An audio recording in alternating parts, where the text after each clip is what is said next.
Hi guys, welcome back to fact tech 14। Subscribe कर दीजिए हमारे चैनल को और जो बेल आइकन है उसे दबाइए ताकि जितने भी फैक्ट टेक 14 के नोटिफिकेशंस या अपडेट्स हैं वो आपको मिल सके।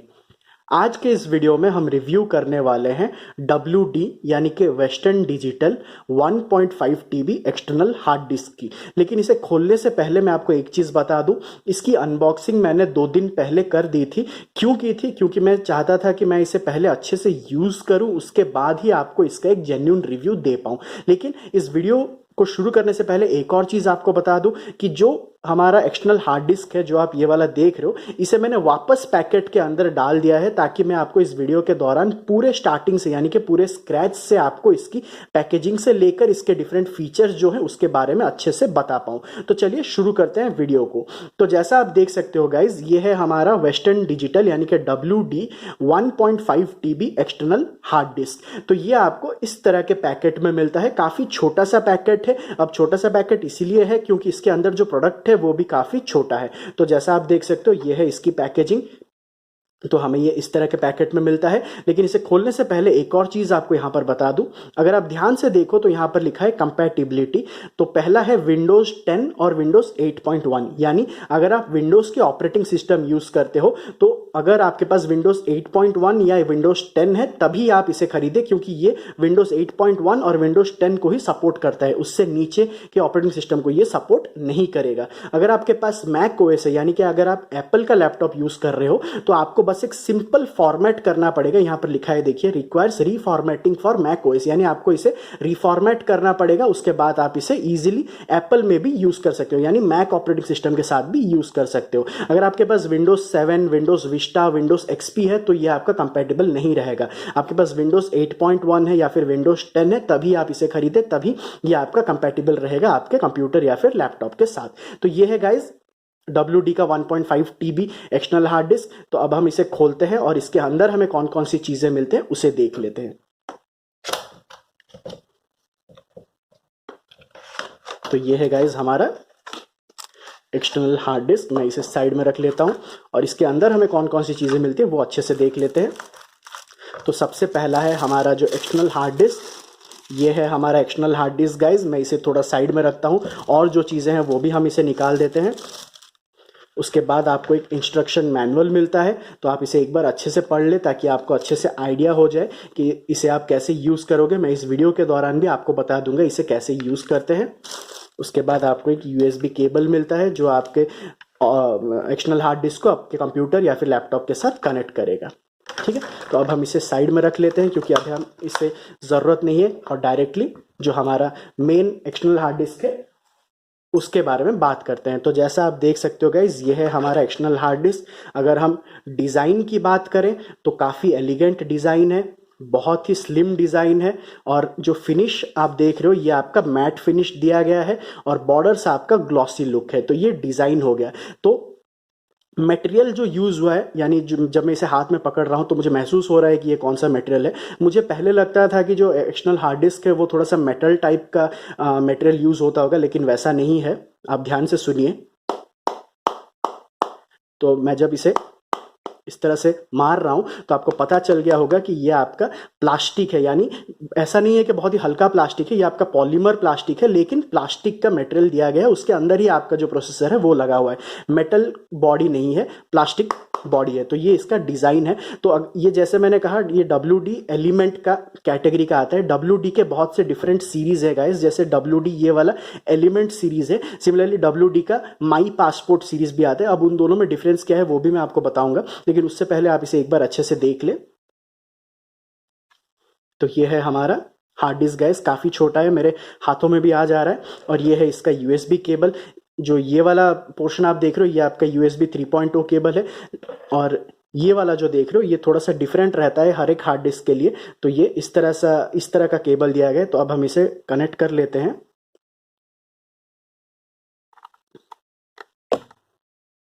एक मिनट गाइस। तो ये हो गया। ये कनेक्ट करने के बाद जब आप इसके यूएसबी पोर्शन को लैपटॉप या फिर कंप्यूटर के साथ कनेक्ट करोगे तो यहाँ पर आपको एक छोटा सा एलईडी लाइट दिया गया है। मैं फोकस करने की कोशिश करता हूँ। हाँ, तो ये जो देख रहे हो लाइट, ये आपका ग्लो करेगा, ब्लू लाइट। तो ब्लू ब्लिंक हो रहा है तो इसका मतलब ये है कि ये अभी काम कर रहा है। तो हम इसे कंप्यूटर के साथ भी कनेक्ट करेंगे और देखेंगे। तो जैसा मैंने कहा, इसके आपको डिफरेंट सीरीज मिलते हैं गाइज। तो ये WD का एलिमेंट सीरीज है। एलिमेंट सीरीज आपका बेसिक हार्ड डिस्क रहता है। इसे ज्यादा कुछ नहीं करना है, बस इसे अपने लैपटॉप या कंप्यूटर के साथ कनेक्ट कीजिए और यूज कीजिए। सिमिलरली आपका WD का माई पासपोर्ट सीरीज रहता है, वो थोड़ा सा अपर वर्जन सीरीज है। उसमें आपका पासपोर्ट प्रोटेक्शन रहता है, यानी जब आप उसे अपने लैपटॉप या कंप्यूटर के साथ कनेक्ट करोगे तो वो आपका पासवर्ड के लिए प्रॉम्प्ट करेगा। जब आप उसमें पासवर्ड डालोगे तभी आप इसे एक्सेस कर पाओगे, यानी उसमें एक पासवर्ड प्रोटेक्शन रहता है जिससे आपका डेटा सेफ रहता है। उसमें ऑटो बैकअप भी यूजुअली दिया जाता है। तो ऑटो बैकअप में आप जो भी डेटा सेव कर रहे हो वो आपका ऑटोमेटिकली बैकअप होता रहेगा। तो ये अगर खराब भी हो जाए तो भी कोई प्रॉब्लम नहीं है, आप अपने डेटा को रिट्राइव कर पाओगे। तो इस तरह से डिफरेंट सीरीज है। सिमिलरली अगर आप किसी भी डिफरेंट कंपनी को जाते हो, जैसे सीगेट है या फिर तोशिबा है या फिर आपका एडाटा है, जो भी एक्सटर्नल हार्ड डिस्क लेते हो उसके अंदर आपका डिफरेंट सीरीज रहता है। सीगेट का अगर मैं एग्जांपल कहूँ तो सीगेट पोर्टेबल जो है वो आपका WD एलिमेंट के समान है, यानी जो नॉर्मल सीरीज है। सिमिलरली सीगेट का बैकअप प्लस या फिर एक्सपांसन पोर्टेबल आता है तो वो आपका WD का माई पासपोर्ट सीरीज के साथ समान है। उसमें आपको पासवर्ड प्रोटेक्शन मिलता है, बैकअप प्लस मिलता है, तो वगैरह वगैरह है। वो आप अपने बजट के अनुसार जो भी आपको रिक्वायरमेंट है वो खरीद सकते हो। ये जो आप देख रहे हो ये हमारा WD एलिमेंट यानी कि एक नॉर्मल 1.5 TB का हार्ड डिस्क है। तो अब आपको डिफरेंट स्पेस यानी कि साइज के मिल जाएंगे। जैसे ये WD 1.5 TB है, सिमिलरली आपको WD का 1 TB, 2 TB, 4 TB, 5 TB जो भी आपको चाहिए, जो भी आपका रिक्वायरमेंट है वो मिल जाएगा। मैक्सिमम केसेस में जो साइज है वो सेम रहता है, यानी जो लेंथ है वो सेम रहता है, लेकिन जो विड्थ है वो डिफर होता रहता है। यानी ये 1.5 TB का अगर इतना साइज है तो 2 TB का थोड़ा सा मोटा होगा, 4 TB का और थोड़ा सा, 5 TB का थोड़ा सा ज्यादा मोटा रहेगा। तो विड्थ वाइज थोड़ा सा डिफरेंस आएगा, लेकिन लेंथ मैक्सिमम जो हार्ड डिस्क है वो आजकल इसी साइज के आते हैं, क्योंकि टेक्नोलॉजी बढ़ रही है तो इसका मतलब साइज भी कम हो रहा है। तो ये हो गया डिजाइन और मटेरियल आपका, और जो डिफरेंट मॉडल्स है उसके बारे में मैंने आपको बता दिया। एक और चीज आपको बता दूं, आपको दो तरह के हार्ड डिस्क मार्केट में मिलेंगे। एक है आपका HDD, दूसरा है आपका SSD। HDD का मतलब है हार्ड डिस्क ड्राइव, SSD का मतलब है सॉलिड स्टेट ड्राइव। अब उन दोनों में डिफरेंस जो है वो थोड़ा सा बेसिक डिफरेंस है, वो आप जान लीजिए। HDD आपका थोड़ा सा ओल्ड सिस्टम टाइप का हार्ड डिस्क है, यानी थोड़ा सा ओल्ड टेक्नोलॉजी हार्ड डिस्क है, जिसके अंदर आपको मैकेनिकल प्लेटर्स मिलते हैं। मैकेनिकल प्लेटर्स मतलब आप एक CD पकड़े हो समझिए, तो CD 4-5 CD पकड़े होंगे तो एक लेयर बन जाता है। सिमिलरली मैकेनिकल प्लेटर से एक लेयर रहता है फेरोमैग्नेटिक मटेरियल का, उसमें आपका डेटा रीड और राइट होने के लिए एक मूविंग पॉइंट रहता है, मूविंग हेड रहता है, तो वो आपके डेटा को रीड करता है या राइट करता है। तो ये टेक्नोलॉजी है HDD की, यानी इसके अंदर आपको छोटा छोटा लेयर्स मिलेगा मैग्नेटिक यानी कि फेरोमैग्नेटिक मटेरियल का, उसके ऊपर एक छोटा सा पॉइंटर रहेगा, छोटा सा हेड रहेगा जो आपका रीड और राइट करेगा। सिमिलरली तो ये है HDD। सिमिलरली अगर हम SDD की बात करें तो SDD यानी सॉलिड स्टेट ड्राइव, उसके अंदर आपका फ्लैश मेमोरी रहता है, यानी आपका जो मेमोरी चिप्स रहता है, तो मेमोरी चिप्स यानी कि फ्लैश मेमोरी आपका डेटा को स्टोर करने के लिए, तो उसमें जो रीड एंड राइट है वो थोड़ा सा ज्यादा स्पीड रहेगा। इसीलिए SSD जो है वो थोड़ा सा लेटेस्ट टेक्नोलॉजी है कंपेयर टू HDD। अब आप जो भी कंपनी खरीदो, चाहे WD या फिर सीगेट या फिर तोशिबा, कोई भी कंपनी खरीदो, उसके अंदर आपको HDD ड्राइव भी मिल जाएंगे, SSD ड्राइव भी मिल जाएंगे। HDD ये वाला जो आप देख रहे हो ये एक HDD ड्राइव है। सिमिलरली इसका काउंटर पार्ट यानी कि SSD वो भी आपको मिल जाएगा, लेकिन SSD क्योंकि एक नया टेक्नोलॉजी है, थोड़ा सा लेटेस्ट टेक्नोलॉजी है, नया तो मैं नहीं कहूंगा, इसलिए वो थोड़ा सा ज्यादा कॉस्टली रहेगा। अगर मैं एक अप्रॉक्सीमेट वैल्यू आपको बताऊं तो अगर आप सोचिए कि ये जो 1.5 TB है ये आपका 3000 रुपीज का है, मैं अप्रॉक्सीमेट वैल्यू बता रहा हूं, ओरिजिनल नहीं, क्योंकि हर दिन प्राइस चेंज होते रहते हैं। तो अप्रॉक्सीमेटली वैल्यू अगर इसका हम 3000 पकड़े तो उसका 3600 या 4000 रहेगा, यानी SSD का। तो इसीलिए वो थोड़ा सा ज्यादा कॉस्टली रहता है कंपेयर टू HDD। लेकिन उसका एडवांटेज क्या है, उसमें आप डेटा रीड या राइट यानी कि डाउनलोड स्पीड और अपलोड स्पीड जो है वो काफी ज्यादा रहेगा कंपेयर टू HDD। तो ये दो बेसिक डिफरेंस मैंने आपको बता दिया। मार्केट में आपको दो तरह के डिस्क मिलते हैं, यानी कि दो तरह के हार्ड डिस्क मिलेंगे। एक है HDD जो कि ये वाला देख रहे हो, हार्ड डिस्क ड्राइव, जिसके अंदर आपका मैकेनिकल पार्ट्स रहता है। सिमिलरली SSD यानी कि सॉलिड स्टेट ड्राइव, जिसके अंदर आपका फ्लैश मेमोरी यानी मेमोरी चिप्स रहता है आपके डेटा को स्टोर करने के लिए। तो ये HDD और SSD के बारे में डिफरेंस आपने जान लिया। तो गाइज अब हम क्या करेंगे, इसे हमारे लैपटॉप के साथ कनेक्ट करते हैं ताकि इसका जो एक्चुअल स्पेस आपको मिलता है वो मैं आपको दिखा पाऊं। तो जैसा आप देख सकते हो ये कनेक्टेड है, तो अब हम इसे आप यहाँ पर देखते रहिए, एक ब्लू कलर का एलईडी लाइट ग्लो होगा। अगर लाइट ग्लो हो रहा है तो इसका मतलब यह है कि आपका जो एक्सटर्नल हार्ड डिस्क है वो काम कर रहा है। तो अब हम इसे कनेक्ट कर लेते हैं। तो देखिए तुरंत ही आपका एक ब्लू कलर का जो लाइट है वो ग्लो हो गया। उसके बाद हम कंप्यूटर स्क्रीन को अभी देखते हैं, कोशिश करता हूं आपको दिखा पाऊं। तो जैसा आप देख सकते हो गाइज, मैं इसे थोड़ा सा साइड कर लेता हूं। तो ये जो आप देख रहे हो यहाँ पर लिखा है हार्ड डिस्क 1, इसे मैंने रीनेम कर दिया था, पहले ये लोकल डिस्क जी या कुछ ऐसा था। तो यहाँ पर अभी आप अगर आप देखो तो यहाँ पर 975 GB फ्री ऑफ 1.36 TB दिया गया है। 975 GB इसलिए है क्योंकि मैंने इसके अंदर पहले से, जैसे मैंने कहा, 2 दिन से यूज़ कर रहा हूँ, तो मेरे जो भी डेटा थे वो मैंने इसमें ट्रांसफ़र कर लिए हैं पहले से।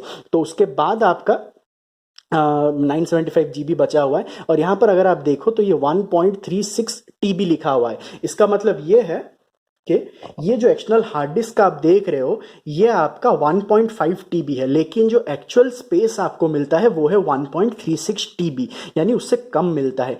फॉर एग्जांपल, आप कोई सा भी प्रोडक्ट खरीदो, यानी कोई सा भी हार्ड डिस्क खरीदो किसी भी कंपनी का, आपको एक्चुअल साइज नहीं मिलेगा। अगर आप 1 TB खरीद रहे हो, चाहे सीगेट का हो, WD का हो, तोशिबा का हो, एडेटा का हो, सैमसंग का हो, सोनी का हो, कोई भी हो, आपको 1 TB टू 1 TB नहीं मिलेगा। 950 GB या 960 GB के आसपास ही मिलेगा आपको स्पेस। सिमिलरली 1.5 TB में आपने देखा 1.36 TB आपको मिलता है। सिमिलरली 2 TB को अगर आप जाओगे तो 1.8 या 1.9 TB के आसपास आपको मिलेगा। सिमिलरली 4 TB 5 TB में आपको कंप्लीट का भी नहीं मिलेगा। अब क्यों नहीं मिलेगा, उसका एक रीज़न है, मैं आपको बताता हूँ। फॉर एग्जाम्पल, आप सोचिए ये वाला लैपटॉप आपने खरीदा है जिसकी कैपेसिटी 1 TB की है, ठीक है। तो जब कंपनी इस लैपटॉप को बनाती है तो उसके अंदर आपका विंडोज या लिनक्स नहीं रहता, उसके अंदर आपका डॉक ऑपरेटिंग सिस्टम रहता है, यानी डीओसी, जिसमें हम कंप्यूटर के साथ बाइनरी लैंग्वेज में कनेक्ट करते हैं, यानी बाइनरी लैंग्वेज में इंटरेक्ट करते हैं।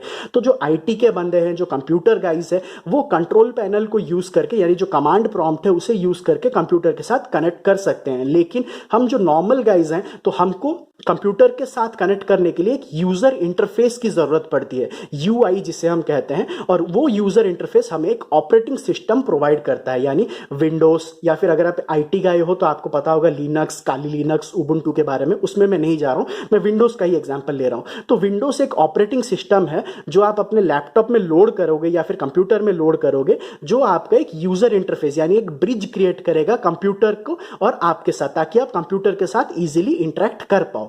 तो उसे हम ऑपरेटिंग सिस्टम कहते हैं। तो जब आप एक ऑपरेटिंग सिस्टम लोड करते हो तो 1 TB अगर आपका कंप्लीट साइज है तो ऑब्वियसली 50 टू 60 GB या फिर 100 GB तक आपका ऑपरेटिंग सिस्टम ले जाएगा। यानी उसके बाद जो 900 GB बचता है वो आपका यूजेबल साइज है, यानी यूजेबल स्पेस है जो आप यूज कर सकते हो। सिमिलरली हर एक हार्ड डिस्क में ये 1.36 TB है, तो इसे भी हमारे साथ इंटरेक्ट करना होगा कंप्यूटर के थ्रू। तो इसलिए इसका खुद का एक ऑपरेटिंग सिस्टम इसमें लोड किया जाता है जो थोड़ा सा स्पेस लेता है। उसके बाद जो स्पेस बचता है उसे हम यूज करते हैं हमारे ऑपरेटिंग, यानी कि जो भी डेटा उसे स्टोर करने के लिए। तो 1.5 TB में आपको 1.36 TB मिलता है। इसका मतलब जो रेस्ट है वो आपका ऑपरेटिंग सिस्टम ले गया होगा। और जो टोटल वैल्यू जो आता है मेमोरी, जब हम यहाँ पर इसके अंदर जो फेरोमैग्नेटिक मेटल्स लगाते हैं या फिर चिप्स लगाते हैं तो वो आपका कंप्लीटली 1.5 TB तक नहीं रहता, उससे थोड़ा सा कम ही रहता है। जो नियरेस्ट वैल्यू मिलता है उसी को कंपनी 1.5 TB, जैसे अगर आप बाइक खरीद रहे हो तो 125 cc, 150 cc कंप्लीटली नहीं मिलता आपको, 149 cc, 149.2 cc इस तरह से आपको मिलता है, या फिर 156 cc, 160 cc बाइक के लिए। तो सिमिलरली थोड़ा सा डिफरेंस आता है। जो नियरेस्ट वैल्यू जाता है वही आपका मैक्सिमम वैल्यू रहता है और उसे राउंड अप करती है कंपनी।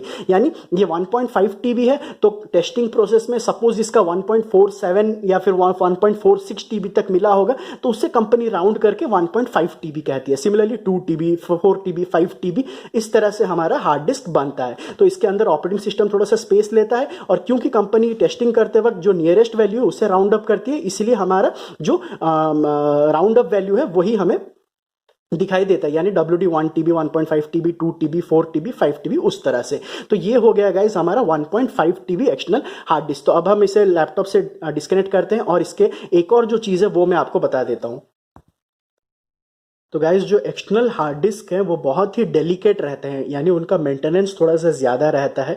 तो इसीलिए हमेशा रेकमेंड किया जाता है जब भी आप कोई एक्सटर्नल हार्ड डिस्क खरीदते हो उसके साथ कोई सा भी एक छोटा सा कवर आप ज़रूर खरीद लीजिए ताकि ये आपका अच्छे से प्रोटेक्टेड रहे। और ऐसा कवर खरीदिए जो अंदर से स्पंज टाइप का हो और बाहर से थोड़ा सा मोटा हो, ताकि अगर ये गिर भी जाए तो इससे कोई डैमेज ना हो, क्योंकि ये जैसे मैंने कहा बहुत डेलिकेट रहते हैं। बहुत बार मैंने देखा है जो बंदे नए खरीदते हैं 3-4 महीने के बाद उनका खराब हो जाता है क्योंकि उनका हैंडलिंग अच्छा नहीं रहता। और कुछ मैंने हार्ड डिस्क ऐसे देखे हैं जो 5-6 साल पुराने हैं, उससे ज़्यादा भी पुराने हैं, लेकिन फिर भी आज तक वो काम कर रहे हैं क्योंकि जो ओनर है उनका हैंडलिंग या मेंटेनेंस बहुत ही अच्छा रहता है। इसलिए मैं रेकमेंड करूंगा आप जब भी कोई हार्ड डिस्क खरीद रहे हो, चाहे 1 TB हो या 4 TB हो, 5 TB हो, जो भी हो, किसी भी कंपनी का हो, आप एक अच्छा सा कवर उसके लिए खरीद ले। ये WD का ही ओरिजिनल कवर है, आप कोई सा भी कवर खरीद सकते हो, कोई प्रॉब्लम नहीं है उसमें। तो कवर आपका अंदर से इस तरह से रहता है, राइट साइड में आपको एक्सटर्नल हार्ड डिस्क को होल्ड करने के लिए और लेफ्ट साइड में इसका जो वायर है उसे होल्ड करने के लिए। तो आप इसे इस तरह से निकालिए और इसे इस तरह से रख लीजिए ताकि ये कंप्लीटली प्रोटेक्टेड रहे। और वायर को भी आप इस तरह से करिए और इसे इसके अंदर डाल दीजिए ताकि ये अच्छे से प्रोटेक्टेड रहे और ये ख़राब ना हो। यूजुअली आज के जो कवर आते हैं वो थोड़े से बड़े ही आते हैं ताकि अगर आप फ्यूचर में कोई नया वाला हार्ड डिस्क खरीद रहे हो तो भी वो उसके अंदर फिट हो जाए। ठीक है, तो अब हम इसे बंद कर लेते हैं। तो इस तरह का कवर आपको मिल जाएगा, किसी भी कंपनी का हो, कोई भी कंपनी का हो, कोई प्रॉब्लम नहीं है। लेकिन अगर आप एक्सटर्नल हार्ड डिस्क यूज़ कर रहे हो तो इस तरह का कवर एक ज़रूर खरीद लीजिए। तो गाइज आज का वीडियो बस इतना ही। अगर आपको ये वीडियो मेरा अच्छा लगा तो प्लीज़ चैनल को लाइक, शेयर और सब्सक्राइब ज़रूर करें। मैं इसी तरह के कुछ नए वीडियोस के साथ आपके सामने फिर आऊंगा। तब तक के लिए take care of yourself, bye bye.